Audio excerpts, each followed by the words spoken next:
Hi Steadies! Ang topic natin today is mag-i-install tayo ng Hammer Automatic Roller Lid. So para saan ba si Hammer Automatic Roller Lid? Siya yung cover dun sa likod, pero siya, automatic siya. Then may bago sa kanya. Ito yung bagong version din niya, di ba? Yes. Yung Max Series. So Series. anong bago din yun? Meron na siyang button sa likod, tapos Coded yun, coded. Oo, Tapos coded hindi yun, na coded. siya gaya dati na nakapatong siya sa bed. Ngayon, flat na siya. So seamless na siya, mas malinis tignan kasi yung mga client natin gusto nila madalas sa mga build nila is gusto nila malinis lang. So hindi masyadong halata. And finally may makakabitan na tayo nito sa na next gen Raptor na fresh from casa. Before ang dami naghahanap nito sa amin. Pero since wala pang stock, ngayon meron ng stock sa atin. Papakita namin sa inyo yung code, yung mga bago. Parang yung logo, Daniel, di ba? Ayun, parang binago. Parang binago na rin eh. Pakita namin sa inyo yung pag-install at saka yung finish build natin dito sa Raptor na to. So, inuna niya lang yung kanyang lead kasi pinag-iisipan pa ni boss yung final look. Tama din yan. Yes, tama. Anong mags, anong tires, ano pa, mga magro-roll bar ba si boss, mag-automatic Keyboard. e-board pa. Yun yung mga tanong niya sa amin. So, ito muna raw, Hammer Automatic Stepboard. Ay, stepboard! Lead! Okay. Hammer Automatic lead. Then, that's it. Let's go guys. Tingnan natin.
Then, ayun, nakakabit na natin yung Hammer Automatic lead na Max Series. Hindi lang namin nagawan ng content kasi nawala na sa isip namin. So, tuloy lang namin. Magbibigay lang kami ng quick review dun sa nakabit natin na Hammer Automatic lead na bago.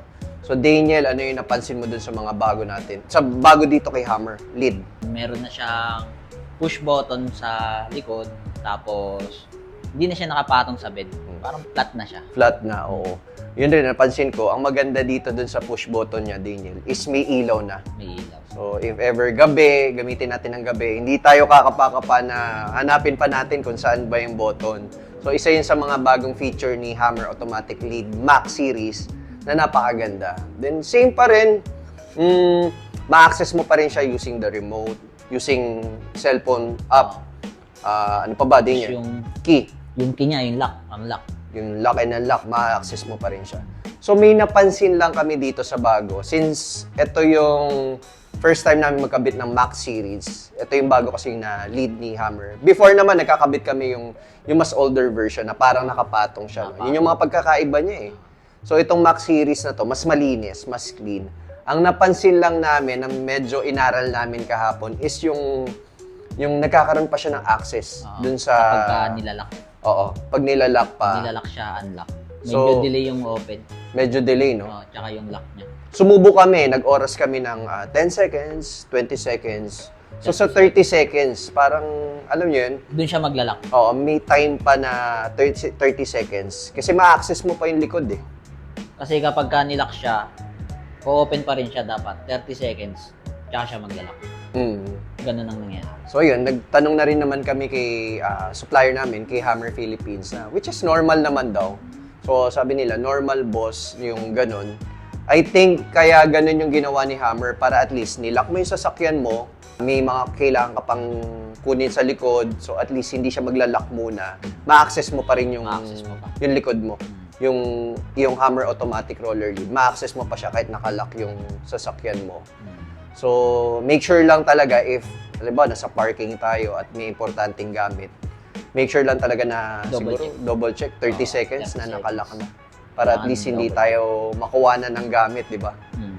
Then yun, if interested kayo sa bagong Hammer automatic roller lead natin, meron pa tayong stock dito sa Steadfast AutoWorks. Message lang kayo sa amin. Meron kaming Facebook, Instagram, TikTok. Itong YouTube channel natin, ina-active na natin ngayon. And invite mo sila, Daniel. Yun guys, punta kayo dito sa Steadfast AutoWorks. Makati, along Osmeña Highway. Nabubulol pa si Daniel. Osmeña, ayan. Kilala to si Daniel sa pagkabulol eh. Ayan. Osmeña Highway lang kami guys. Makati City, Barangay Palanan. May kita nyo kami, ang landmark namin yung Skyway Buendia. So, southbound. So, southbound pala. Thank you. Message lang kayo.